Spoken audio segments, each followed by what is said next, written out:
Domestic violence will not be tolerated in the Department of Defense.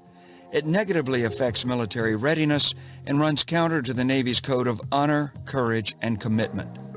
Response to domestic abuse is a leadership issue.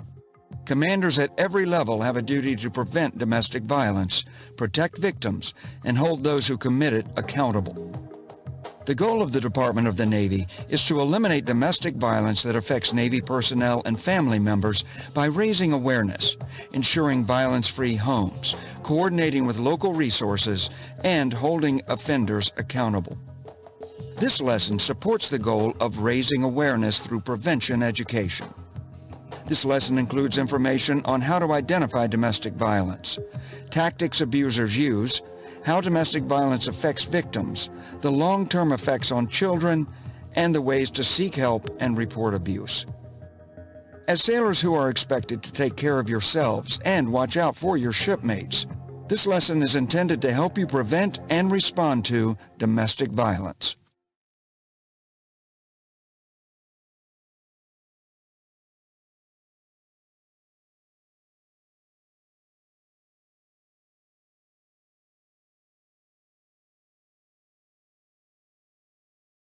Since most abuse occurs in the home, it is typically invisible to the abuser's associates and colleagues, who may never see it take place.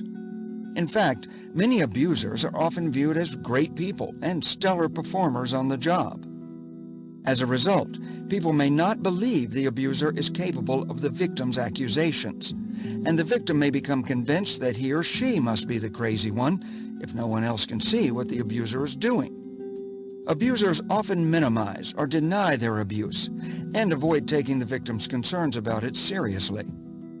Abusers and their victims often deny that the abuse has even happened, and sometimes shift the blame to the abused partner as a way to excuse inappropriate behavior. Victims in long-term abusive relationships may begin to believe that they are responsible for the abuse and spend their time trying to become better partners, working hard not to set off the violence. Domestic violence is not typically an isolated incident. It happens over and over again in relationships. A typical pattern of domestic violence is ongoing psychological abuse, punctuated by occasional physical abuse.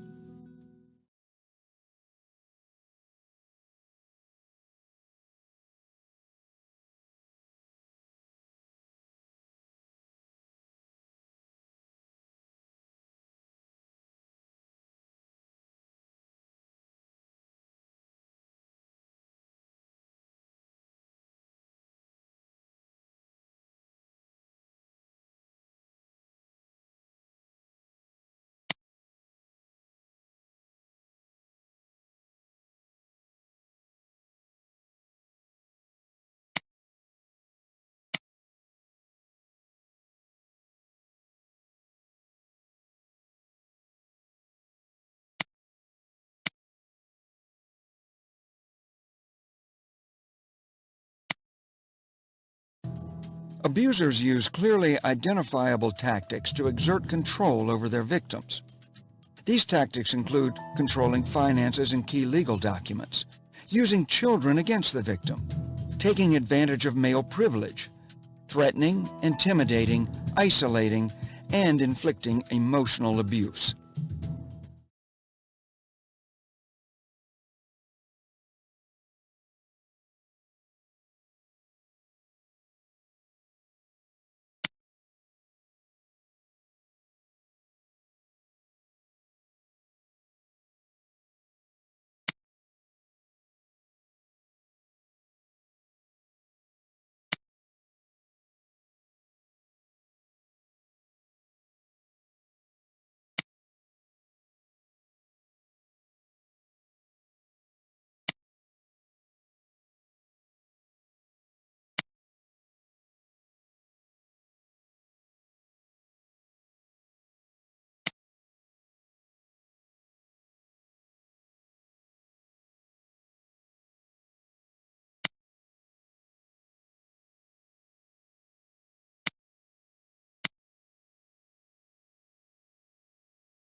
The unrestricted report has been the Navy's long-standing reporting process and requires reporting the incident to the command.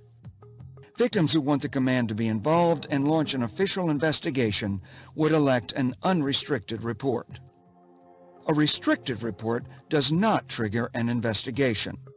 It enables the victim to avoid reporting the incident to the command and security. It's much more private than an unrestricted report.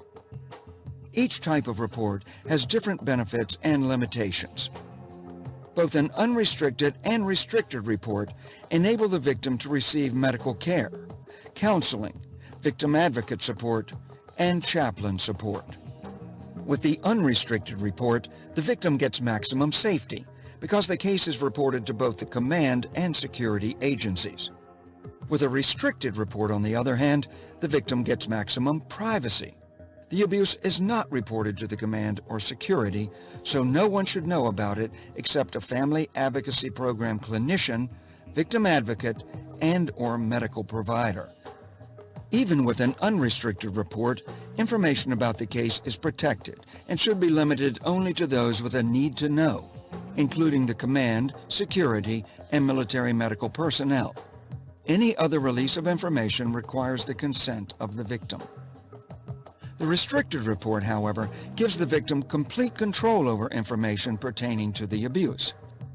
Other benefits of the unrestricted report are legal recourse against the perpetrator, including a military protective order, coordinated command and security support of the victim, retention of evidence, and the opportunity to prevent the perpetrator from committing further crimes.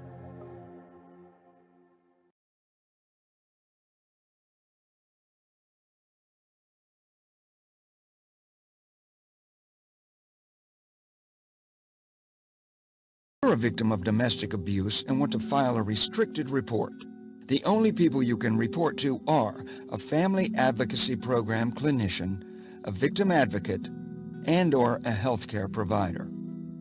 To put it another way, if you want to file a restricted report, you cannot share information about the assault with any of the following: a shipmate, the command, security, police or NCIS, or the ombudsman. If you tell any of these people about the abuse, or anyone other than a family advocacy program clinician, victim advocate, or medical personnel, the report instantly becomes unrestricted. You lose the option to file a restricted report. Be aware, too, that you can change a restricted report to unrestricted at any time, but not vice versa. In cases of serious injury or risk, such as severe beating, strangulation, broken limbs, or threat with a weapon, family advocacy program or medical staff cannot extend the option of a restricted report. An unrestricted report must be made. Restricted reporting is also not an option for child abuse. All child abuse must be reported.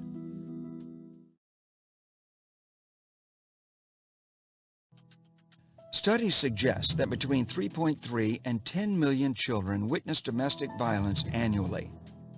Those raised in a home where there is exposure to domestic abuse are more likely to exhibit destructive behaviors, emotional and physical health effects, and symptoms of post-traumatic stress disorder.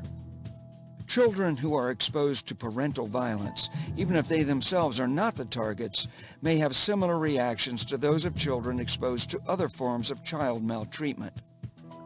Over time, children repeatedly exposed to domestic violence go through a numbing phenomenon, which occurs with chronic exposure to trauma.